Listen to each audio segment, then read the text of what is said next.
Now, Moses Sibiya, the accused in the Senzo Meyiwa murder trial, has made some interesting points in his testimony, and these are just some of the key points.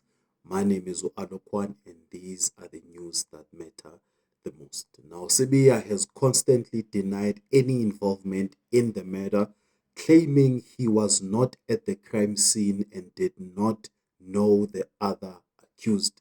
Now, Sibiya also testified that he was assaulted by police officers on 2 occasions, which led to him signing a confession. He claims that the assaults occurred on the 30th of May and on the 5th of June 2020. Now, Sibiya also disputes the state's version of his alleged confession, claiming he does not know anything about the murder.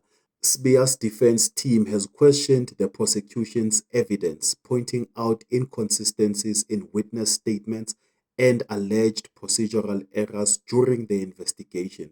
Sibiya accused the prosecution of repeatedly asking him the same questions and trying to link him to the crime through fabricated evidence. The state's prosecutor, Advocate Baloy, has challenged Sibiya's version of events, highlighting similarities between Sibiya's statement and those of other state witnesses. The trial is ongoing, with Sibiya's defense team expected to present further evidence to support his innocence.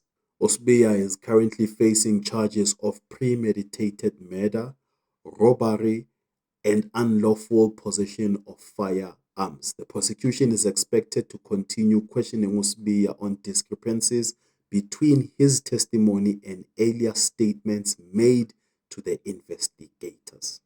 Now, a question that is still yet to be answered: was Sibiya there or was Sibiya not there?